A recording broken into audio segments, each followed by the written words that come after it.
Ustaz, gimana cara saya ini mengerti untuk jalan menuju sorga, Ustaz? Kalau memang sorga dihiasi dengan yang tidak kita sukai, bagaimana menyikapinya, Ustaz? Kan nggak gampang. Dapat teknik untuk masuk sorga, menyikapi hal-hal yang kita nggak suka, nggak gampang. Ulama ngajarin nih, ada hampir 12 metode yang diajarin sama ulama. Kita bahas ya, nggak tahu dah, beresnya sahur dah ya. Mumpung di sini kita nih. Kata ulama, jalan ke surga itu akan dihiasi dengan banyak hal yang kita nggak suka.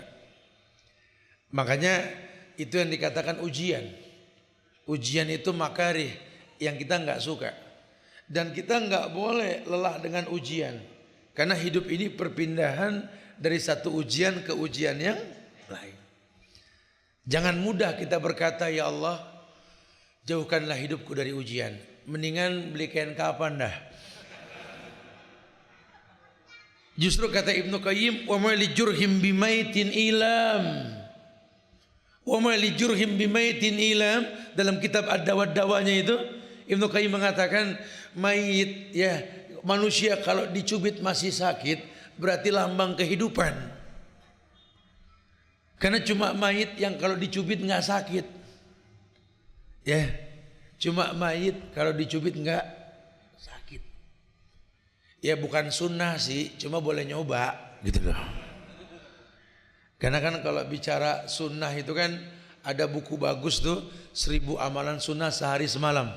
Ya, jadi ternyata dalam Islam ini diajarkan cara hidup dari mulai mau tidur sampai bangun tidur. Kita kalau bangun tidur itu sunnah suruh duduk dulu di kasur atau tempat kita tidur. Kemudian menghadap ke kanan sambil membasuh wajah mengatakan alhamdulillahilladzi ahyana ba'da ma amatana wa ilaihin nusur. Itu doa apa? Doa bangun tidur. Tidur di mana? Di mana aja. Di kamar, ruang tamu, di masjid sama. Kalau ada yang tidur di masjid bangunin. Alhamdulillahilladzi ahyana ba'dama. Kalau tetap dia masih ngantuk, ya bilang sama dia, Bismika Allahumma amut wahya. Suruh miring kanan aja, miring kanan tidurnya. Ada doa, suruh basuh wajah, kemudian sebut doanya. Bukan sunnah, makanya saya bilang, cuma kalau pengen tahu Anda hidup atau tidak, bangun tidur boleh cubit, bukan sunnah. Boleh cubit, mah cubit. Kalau memang sakit berarti Anda masih diuji. Ya, coba ada ntar. Misalkan saya nyubit udah baal, Tat. Kayak nggak berasa. Nah, itu broadcast dah, minta maaf udah begitu dah. Tanda-tanda tuh udah begitu tuh. Masalah matinya cuma Allah yang tahu. Cuma tanda-tanda orang mati tuh baal nggak berasa dicubit gitu.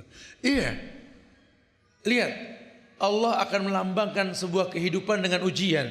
Jangan pernah minta dihilangkan ujian. Karena lambang cinta Allah dengan menguji manusia. Dan Allah tahu sekali, ahasiban nasu ayutraku ayyaqulu amanna wa hum la yuftanun. Ketika banyak orang menganggap iman ini membuat hilang ujian, salah. Justru Allah katakan ahasiban nas, apakah manusia mengira ayutraku ayyaqulu amanna wa hum la yuftanun. Apakah manusia mengira ketika mereka sudah beriman mereka enggak diuji? Justru makin tinggi iman seseorang makin kuat ujian. Dan ujian lambang cinta Allah. Makanya penting ini menyikapi jalan menuju surga nih.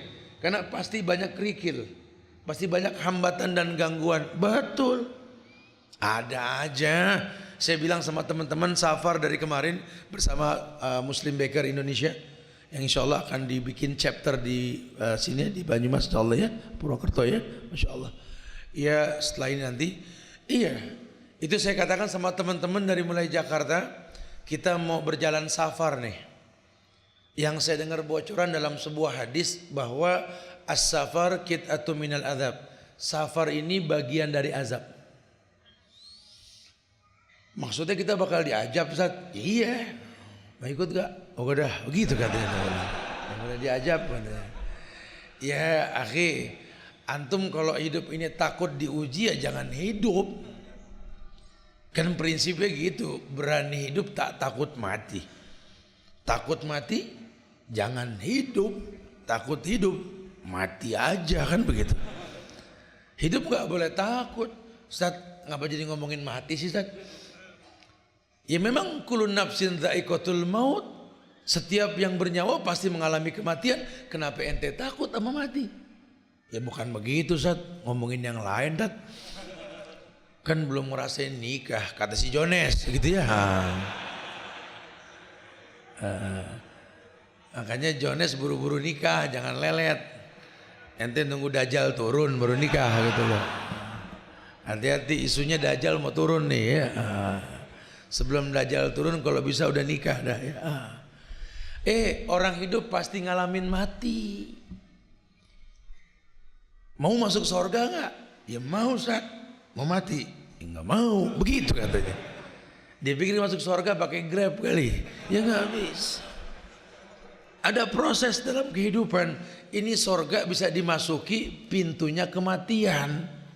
Dalam Islam dikatakan wala tamutunna illa wa antum muslimun. Yang penting jangan sampai engkau wafat kecuali dalam keadaan muslim, Islam. Wala tamutunna illa wa antum muslimun. Kamu dalam keadaan Islam, muslim. Enggak usah pakai Nusantara, muslim aja.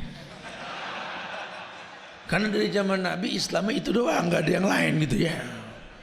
Kalau mau pakai tambah-tambahan suruh cari nabi baru lagi dah gitu loh. Kalau Nabi Muhammad itu bawanya cuma Islam, nggak pakai embel-embel, ya. Mengembalikan semua pada fitrah bahwa aturan main Allah ini yang terbaik.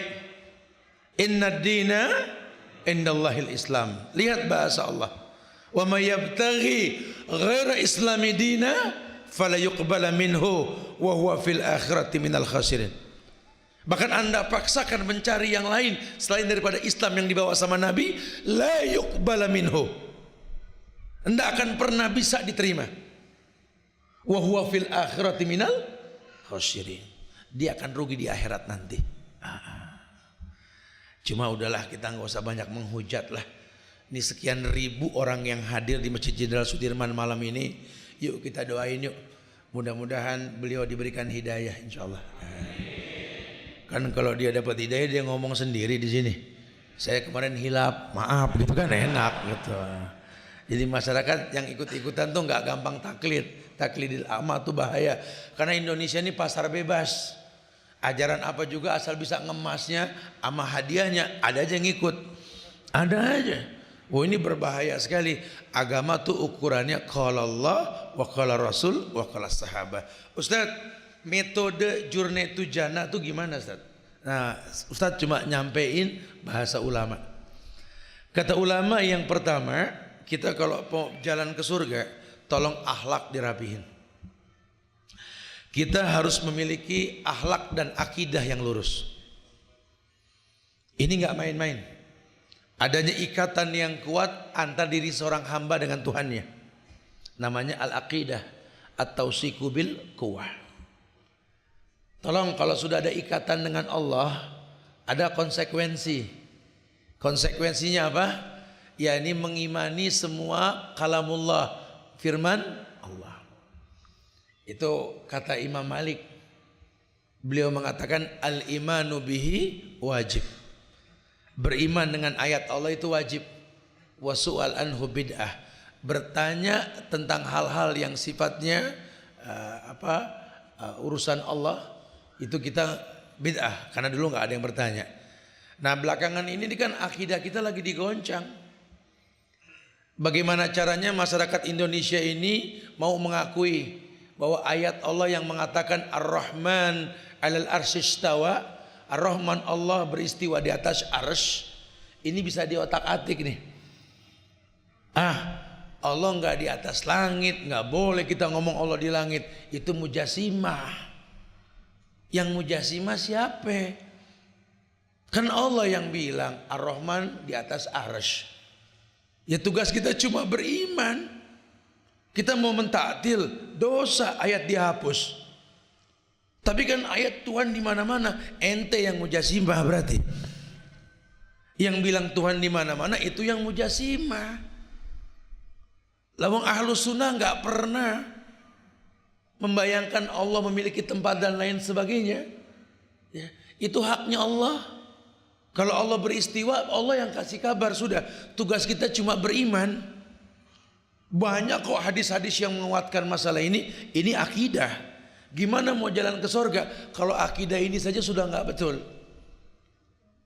Kita punya Nabi pernah Isra Mi'raj, betul? Tujuannya itu kemana? Ke Sidratul Muntaha. Di mana Sidratul Muntaha? Di atas langit.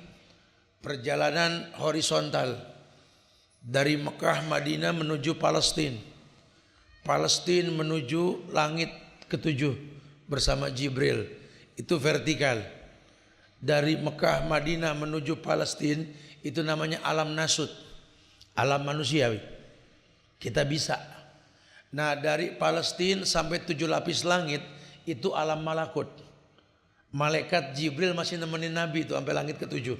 Ketemu Nabi-Nabi tiap pintu-pintu langit itu. Tapi kalau sudah langit ke-7 menuju Sidratul Muntaha itu sudah alam lahut, alamnya Allah. Jibril juga nggak berani nganter. Muhammad suruh jalan sendiri dah ke sana. Nabi Muhammad ke atas langit ketemu siapa? Allah. Di mana Allah? Bisa di atas langit.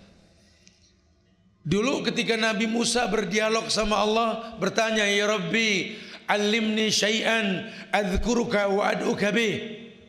Duhai Tuhanku, ajarkan kepada aku tentang sebuah kalimat yang aku bisa meminta dan mengingatmu dengannya. Allah katakan, ya Musa, qul la ilaha illallah. Katakan la ilaha illallah ya Musa. Musa seakan-akan aneh dengan kalimat tersebut. Dia mengatakan, ya Rabbi, kullu ibadika yakuluna hadha. Bukankah semua hambamu mengatakan la ilaha illallah? Seberat apa kalimat tersebut? Semua orang juga mengatakan la ilaha illallah. Apa kata Allah? Ini faedahnya masuk. Ya Musa, law anna samawati sab' wa amirahunna ghairi wal ardina sab'a fi kaffah wa la ilaha illallah fi kaffah malat bihina la ilaha illallah. Ya Musa, Musa kata Allah, 7 lapis langit dan isinya kecuali aku. Allah bilang 7 lapis langit dan isinya kecuali aku. Nabi Musa dan umatnya tahu hadis ini. Karena Musa berdialog, Musa 7 lapis langit dan isinya kecuali aku. Ini kan lambang Allah di atas langit. Dan 7 lapis bumi Allah nggak sebut kecuali aku, karena Allah bukan di mana-mana. Bumi ini mana-mana, langit juga mana-mana, Ustaz. Cuma Allah yang bilang fis sama. Tugas kita cuma al-imanu bihi wajib, khalas. Tanpa takyif, tanpa ta'til, haram hukumnya, nggak diperbolehkan. Ini akidah, ini lagi dirusak secara berjamaah. Digiring orang untuk hadir ke beberapa tablik akbar yang disetting, dibuat. Kita nggak paham, yang penting asik dengernya, Ustaz. Karena followers banyak, Ustaz. Kok bicara followers? Nasihat Syekh Sulaiman Ruhaili kemarin itu kata beliau, berhasilnya sebuah dakwah itu bukan nama ustadz yang diangkat, sunnah sampai ke masyarakat. Sekarang kita lihat di negeri kita begini, wallah di Aceh begini kemarin, di beberapa kota lainnya juga begini. Masyarakat sudah paham sunnah, mau diputar kemana juga Allah yang akan turunkan kemuliaan. Negeri ini bakal mulia, tinggal bagaimana kita menyiapkan diri untuk menerima kemuliaan tersebut. Karena banyak orang yang tadinya susah survive jadi baik. Ketika sudah nggak survive lagi, nggak seperti dulu. No, dia Ustaz, zaman masih susah, Tad.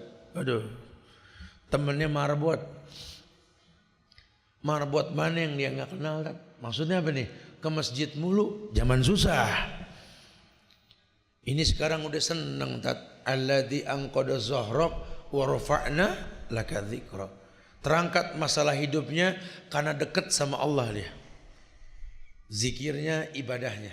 Sekarang ketika sudah terangkat permasalahan hidupnya, dia bukan dia yang dulu. Betul. Ini manusia terkecoh. Lupa hidup ini cuma ujian. Dulu susah dekat sama Allah, sekarang kok seneng jauh dari Allah. Ada yang salah. Tapi kalau akidah orang ini bagus, nggak ngaruh. Karena yang dia tahu hidup ini untuk beribadah. Tolak ukurnya itu mungkin akan terasa ujian berat dalam hidup ini, cuma nggak membuat dia kapok. Iya, saya tahu kok ayat dikatakan tadi di Al-Ankabut ayat 1 hingga 3 itu. Alif lam mim ahasiban nas aytraku ayakulu amanna wa hum la yuftanun. Makin orang beriman makin diuji. Walaqad fatanna alladziina min qablihim. Allah telah uji orang sebelum kalian. Lihatlah ujian yang paling berat, ujian para nabi dan rasul, ujian para sahabat, para tabi'ut tabi'in dan seterusnya. Makanya mereka dikatakan as-sabiqunal awwal, orang-orang terdahulu. Dulu orang pengen masuk surga enggak sembarangan, sekarang juga iya. Dulu orang pengen masuk surga kudu jadi nabi sama rasul dulu. Rasa-rasanya kalau bicara begini saya mah pesimis tat. Karena nabi sama rasul kan udah enggak ada saat. Iya. Iya, dulu juga orang pengen masuk surga harus jadi sahabat nabi dulu. Ya sama, sahabat udah enggak ada saat. Iya. Dulu juga jadi tabiin dulu, jadi tabiut tabiin, kudu jadi ulama dulu. Saya mah kadang-kadang kalau ingat-ingat begini suka lemas sendiri saat. Itu Nabi Adam kesalahannya enggak tapi banyak. Salah satu cuma apa? Melanggar larangan Allah. Hidup 1000 tahun kesalahannya cuma satu, dosanya cuma satu, ngelanggar larangan. Dikeluarin dari sorga. Lah kita kolektor dosa, ngimpi masuk sorga. Ini kadang-kadang pesimis ya. Nggak boleh begitu bro. Ada memang orang masuk sorga jadi nabi dulu, jadi sahabat, jadi tabi, jadi ulama dulu ada. Tapi ada juga orang yang masuk sorga itu cuma gara-gara ngasih anjing minum, anjing yang kehausan. Betul. Pernah dengar kan?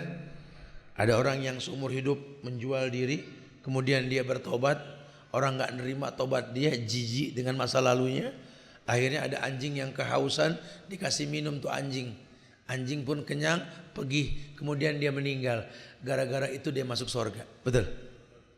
Apa kita beli anjing aja? Ya nggak bisa begitu saya. Itu cuma bocoran bahwa Islam tuh betul-betul mudah. Karena surga urusan Allah. Makanya akidah bagusin, akidah lurusin. Jangan suka gampang nyerahin agama sama orang lain. Hukum asal Islam itu mewarnai bukan diwarnai. Jadi hidup ini akan ada ujian. Cuma nggak merubah. Orang diuji miskin, sholat. Orang diuji kaya, sholat. Sakit, sholat. Yang sehat, sholat. Yang udah nggak mau sholat, ya mayit, mati berarti dia. Ya, hati-hati nih, penting loh ya. Emang orang sakit sholat boleh dikosor gak? Nggak boleh. Safar boleh kosor. Ada nanti cara sholat duduk berbaring ada, cuma nggak ada kosor. Karena kosor cuma buat orang yang safar, sedekah dari Allah itu. Iya, betul. Oh iya, ternyata masya Allah ya. Allah berikan kemudahan. Kalau akidah sudah lurus enak, nggak ngaruh. Sesibuk apapun kita dalam hidup ini, yang kita tahu hidup ini untuk ibadah.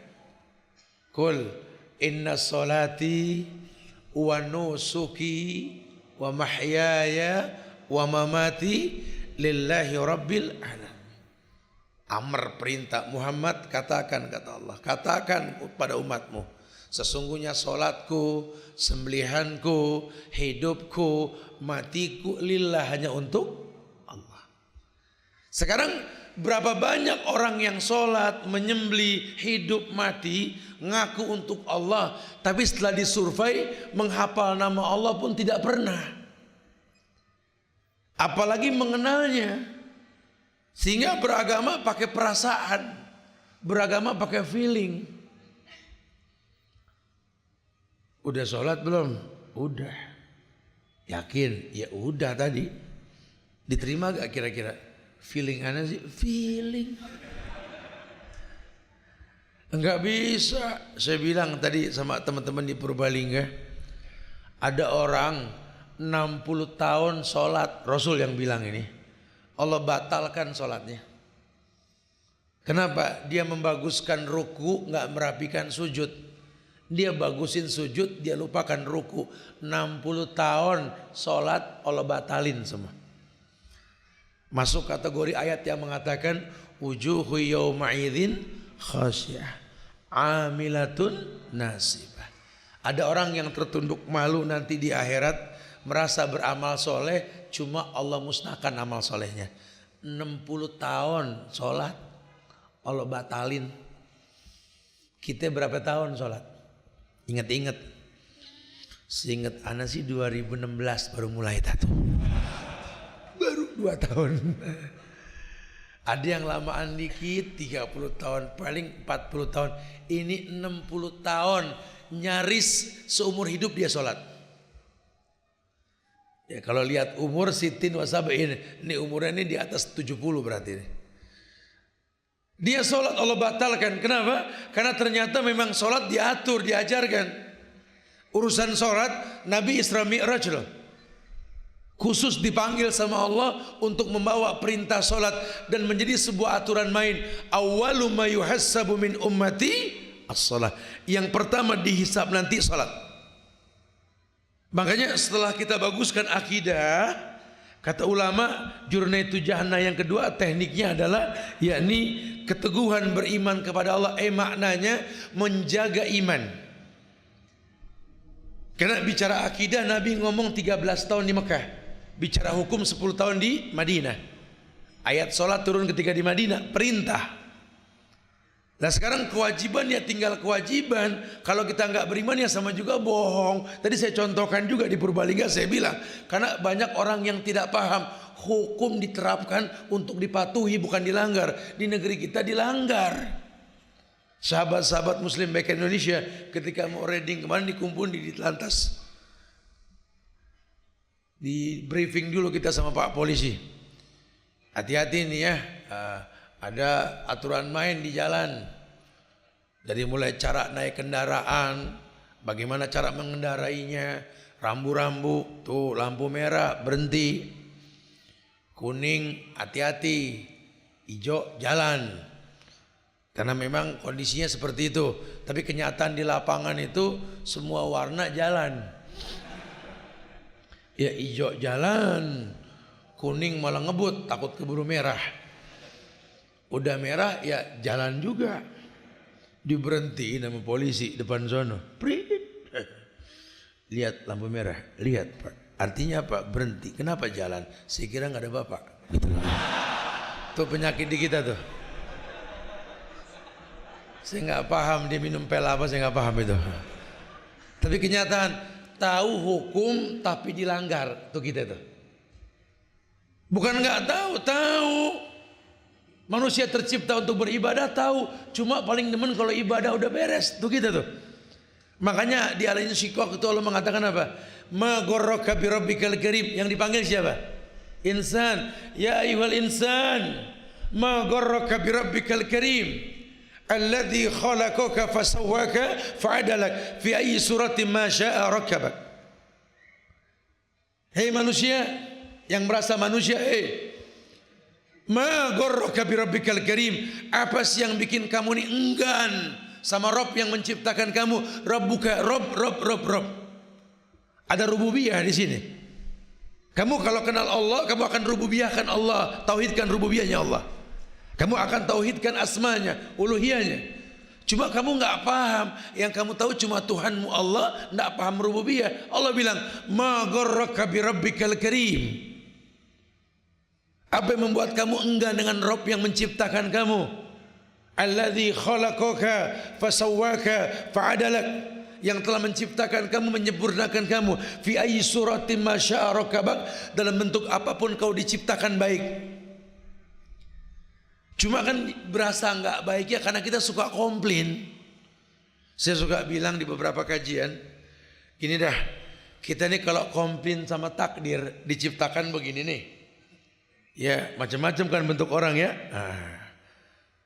Tolong perhatikan doa kalau kita ngaca. Suka ngaca? Suka? Ngaca kan ada doanya. Ada yang hafal gak doa ngaca? Antum? Artinya apa?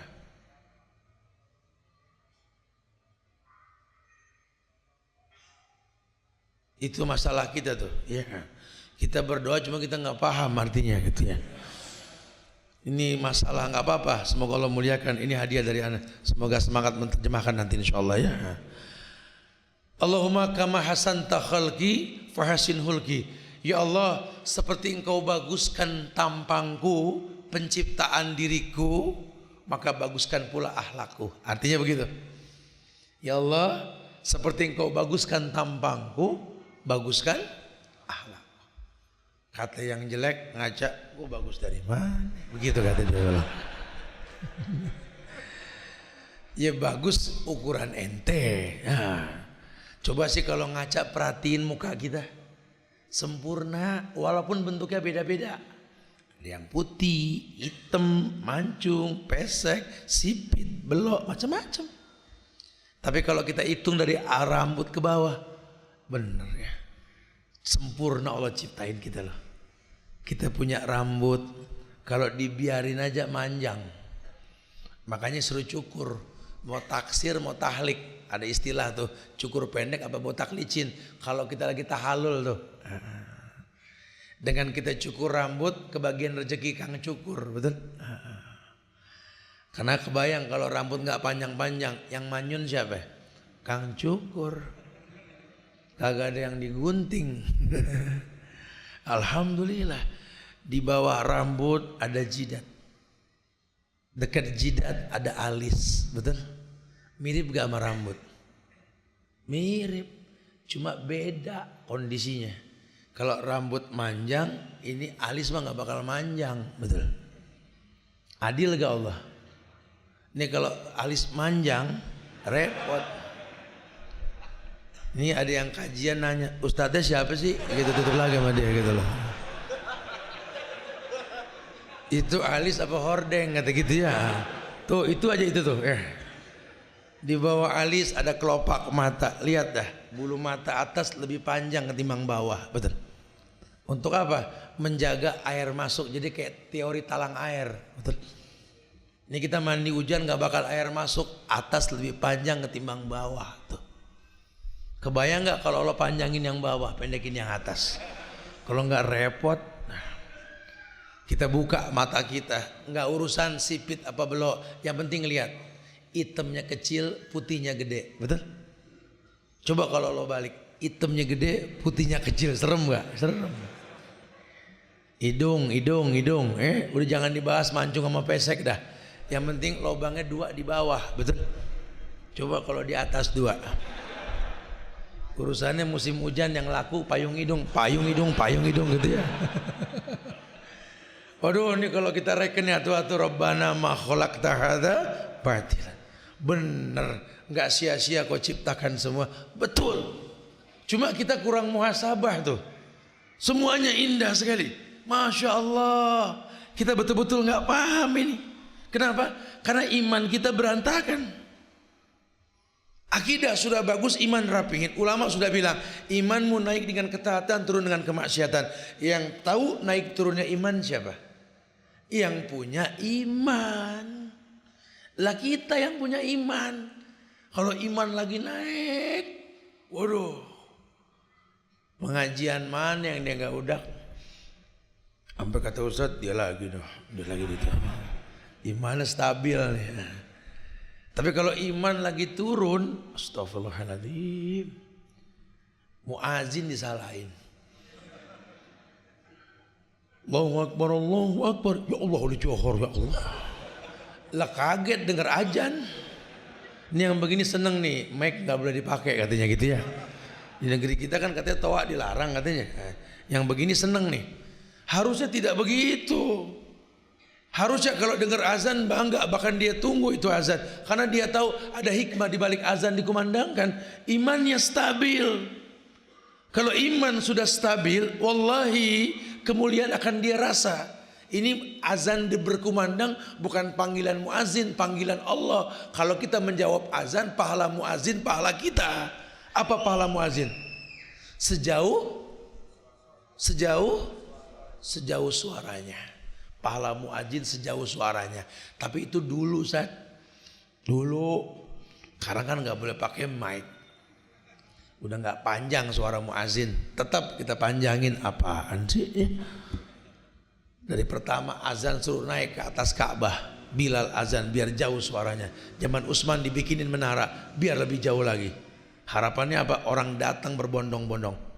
Ada 2 kali azan kalau subuh. Fajar kadhib, fajar shadiq. Tujuan apa? Membangunkan orang. Nah sekarang kalau nggak kedengeran gimana mau membangunin? Salatu khairum minan naum. Yang tidur makin pules. Saya azan kedengeran aja Ustaz. Kadang-kadang Ustaz, ya Allah Ustaz, masih kesiangan subuh bareng duha. Sekarang kagak boleh azan pakai mic. Urusannya kan subuh bareng johor. Betul ya? Makin jauh aja ada tuh sholat. Udah ya, sudah. Kembalikan pada fitrah. Makanya iman stabilin. Nggak ngaruh. Orang mau ngomong apa silakan. Selama nggak melanggar syariat saya ikuti. Kalau syariat udah dilanggar, ingat. La ta'ata li makhlukin fi ma'syiatil khaliq. Tidak ada taat kepada makhluk untuk maksiat kepada Allah Al-Khaliq. Makanya teknik Jurnatu Jannah yang kedua, suruh stabilkan iman. Caranya bagaimana? Berbuat yang baik, yang mentaati Allah.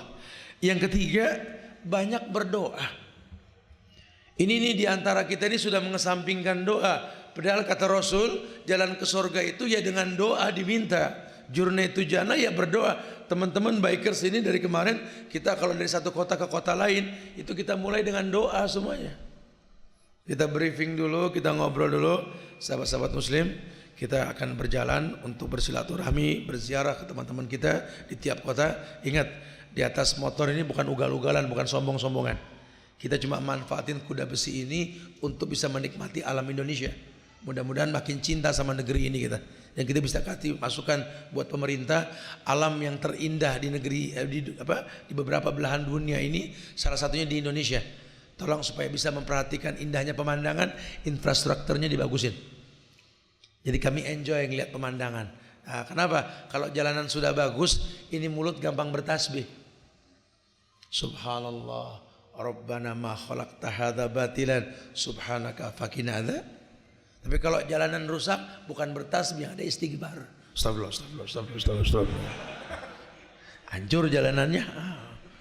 Ya, gimana kita mau menghargai negeri kita kalau kita nggak pernah ngeliat pemandangannya?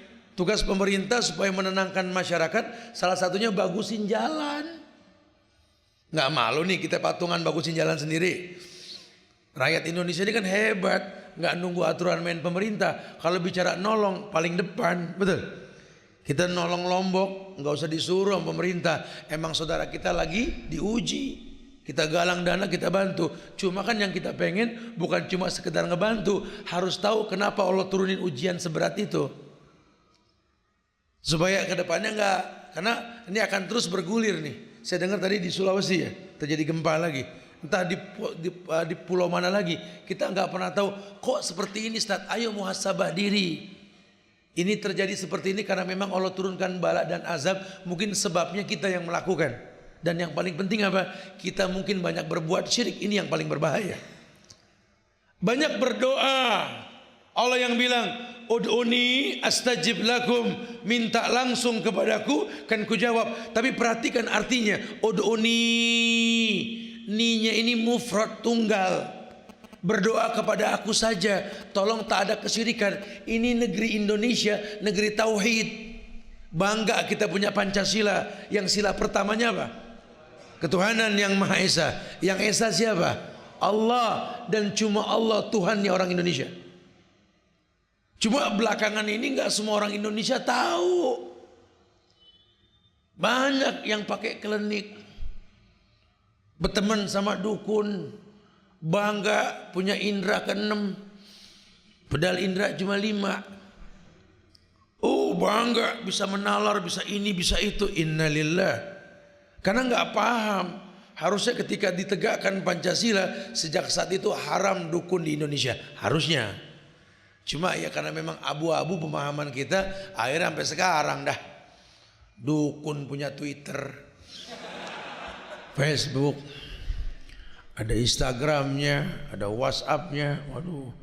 Bahkan ngajakin orang-orang yang pada ngincer bangku di legislatif itu 40 hari sebelum pemilihan legislatif, kirim nama dan bin turunannya, diruat itu. Lah kalau anggota DPR kedukun dulu mau ngatur negeri gimana? Ini kayak orang masuk ke jurang megang rumput. Selamat mah nggak bakal dah, yang penting berusaha megang aja. Ya nggak bisa. Kita punya Allah yang punya ilmu kun.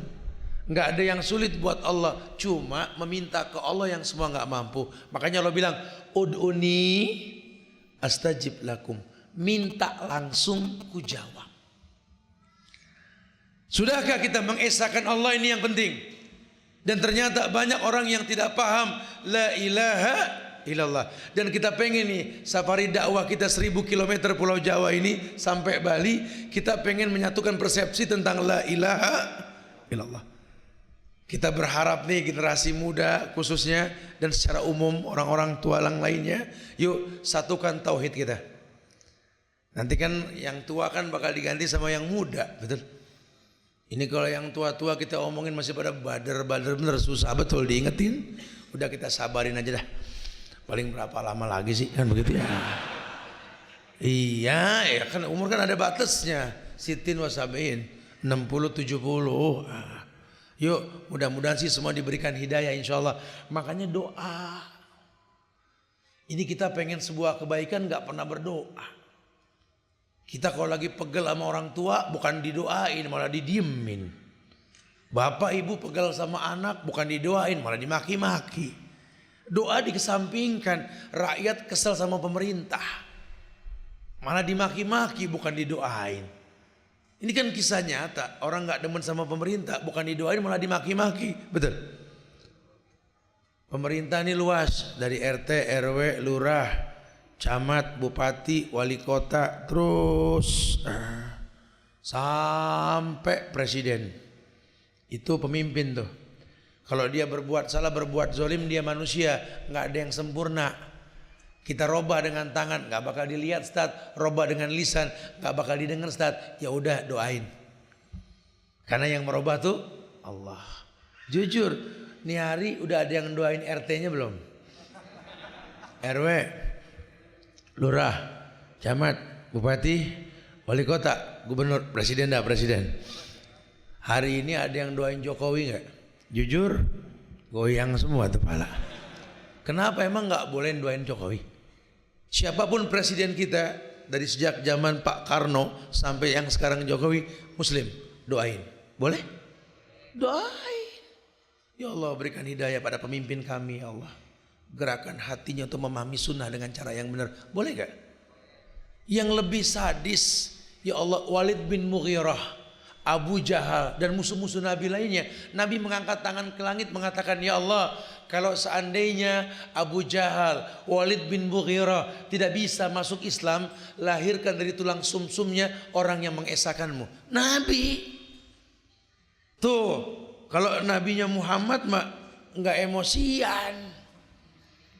Islam yang dibawa soalnya, nggak pakai Nusantara, betul lah. Doain.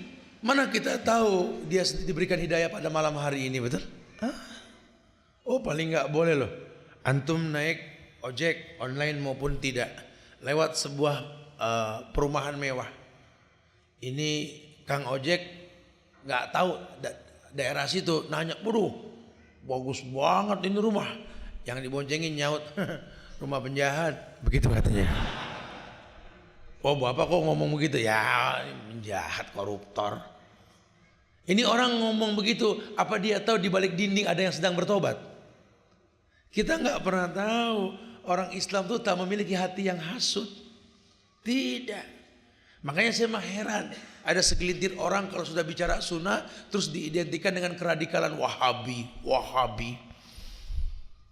Ini kajian sunnah, ustadznya berjenggot, pasti Wahabi itu. Saya pegel kalau digituin dah. Emang kenapa sih kita mengajak orang mendoakan pemerintah, mengharamkan demo, menggalang persatuan, apa urusannya sama Wahabi? Ya pokoknya Wahabi. Oh iya saya percaya, saya juga, oh iya betul juga dia nih, dia nggak salah karena saya laki, Wahabi. Kalau saya perempuan Wahumi, saya bilang begitu aja. Ini heran saya di negeri kita ini gampang melakopkan sesuatu yang bukan layak dilakopkan, kan bahaya ya. Oh masya Allah. Yang keempat, menumbuhkan sifat malu. Jalan ke surga ini harus punya sifat malu. Ya ini panitia udah ngingetin nih, pendapatan materi udah habis Ustaz, pembagian hadiah dan pertanyaan Ustaz. Nah, makanya saya bilang dari kemarin rangkaian bahasan kita selama safar ini akan berkait terus. Antum bisa nanti ikutin live streamingnya ini ya. Ini di Al Azizi Channel akan terus kita streamingkan karena pemirsanya juga di mana-mana. Bahkan live-nya kita ini lebih di 18 negara ini. Ya sehingga antum lihat, teman-teman kita di luar negeri pun melihat ini bangsa Indonesia lihat semua menuntut ilmu seperti ini. Ya doakan kami untuk bisa istiqomah di atas kemuliaan negeri ini insyaallah. Masya Allah. Iya, timbulkan sifat malu. Saya sampaikan materi sambil kumpulkan pertanyaan. Iya, sifat malu. Karena ternyata malu ini simbol iman. Al-haya minal iman. Malu itu bagian dari iman. Orang kalau sudah enggak punya malu dipertanyakan imannya. Kenapa dia enggak punya malu? Melenceng dari fitrah. Tercipta untuk beribadah, enggan untuk beribadah. Punya orang tua enggak berbakti, punya saudara enggak akur, punya anak enggak memberikan nafkah, punya pasangan hidup enggak mencintai, enggak memberikan nafkah. Wallahi ini orang dipertanyakan imannya. Dia tidak punya malu. Punya pemimpin berbuat salah, berbuat zalim, dia enggak mendoakan, dia enggak mengkritisi. Ini setan bisu, dia tidak punya malu. Islam itu agama yang membuat muslim itu memiliki sense of belonging, rasa kepedulian yang tinggi. Iya.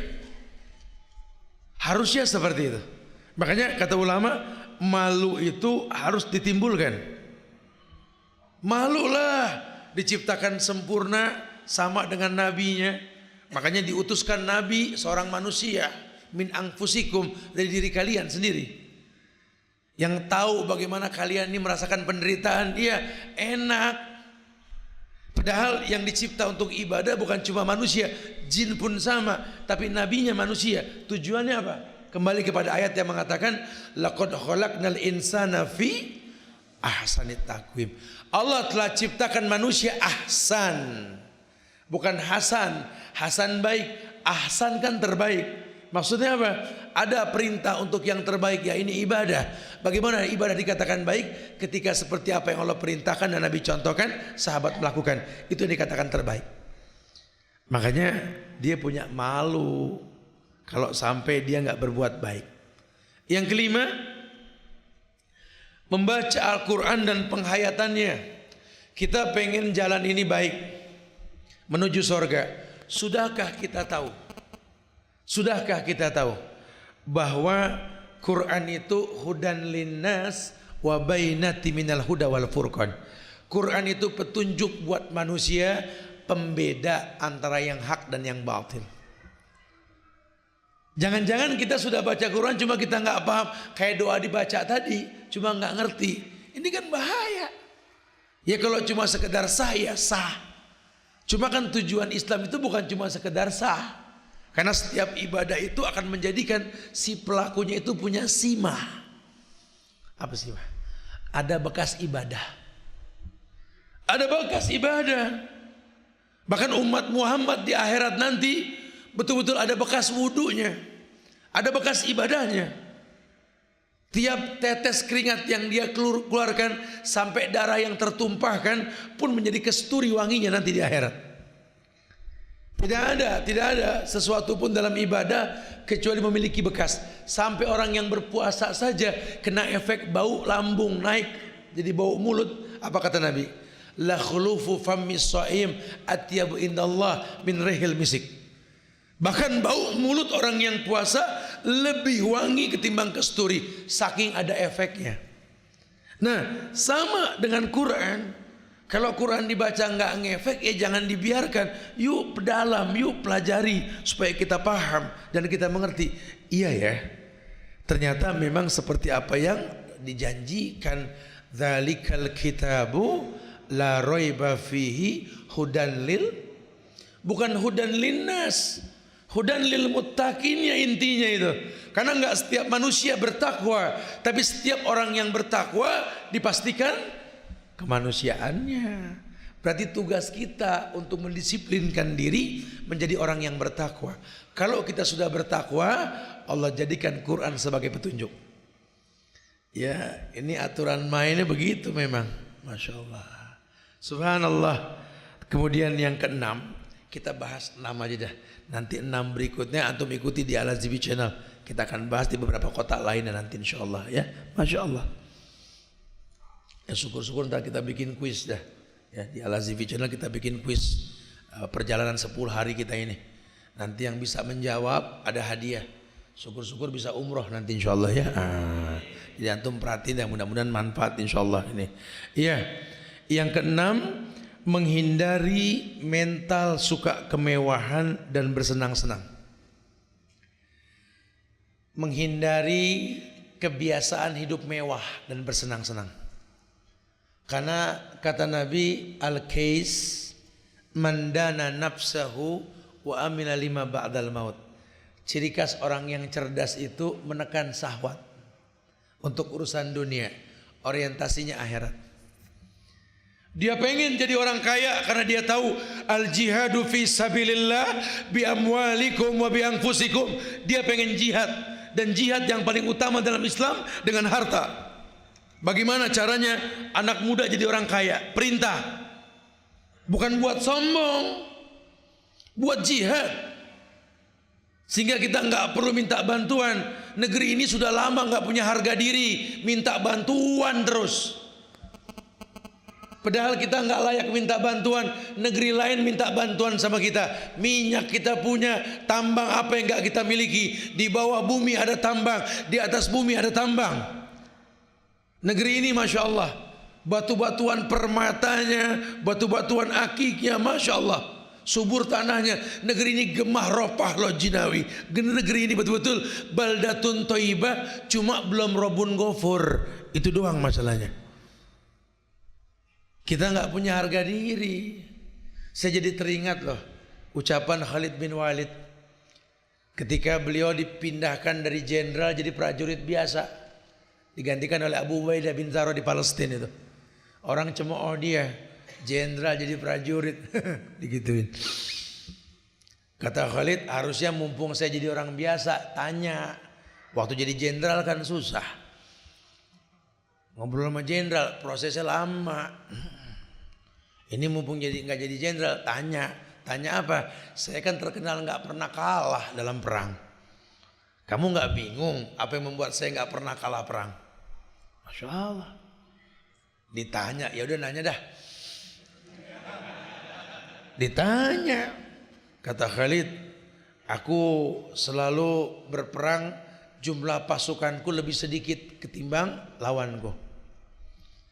Tapi nabiku pernah mengatakan bahwa kita ini adalah orang hidup karena banyak mengingat Allah. Perbedaan antara orang hidup dengan mayit adalah zikir. Dan kita orang yang berzikir. Sementara musuh kita nggak ada yang berzikir sama Allah. Dan mereka mayit.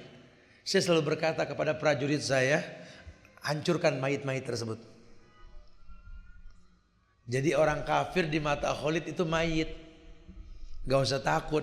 Musuh menang, habis. Berantas sama Khalid. Masya Allah. Sekarang di negeri kita lain. Kita minta tolong sama mayit. Betul.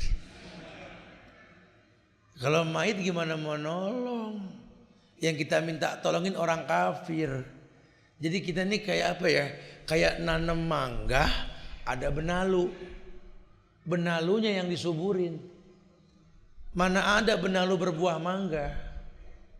Harusnya buang tuh benalu, suburin buah mangganya.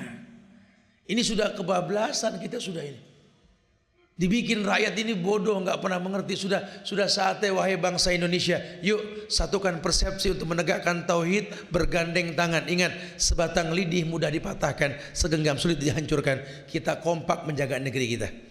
Sudah saatnya kita menegakkan la ilaha. Siap gak menegakkan la ilaha illallah? Menjadi rakyat yang berilmu, menjadi rakyat yang paham. Negeri ini butuh diberi bukan diambil. Jadilah rakyat yang berpikir memberi bukan mengambil. Izzah, harga diri. Aliyadul ulia khairun min yadis suflah. Kalau rakyat sudah bisa seperti itu, wallahi, perkataan Sayyidina Ali, pemimpin tergantung rakyat. Kalau rakyatnya pinter, yang diangkat orang dengan sendirinya. Negeri ini akan mulia sebentar lagi, insyaallah.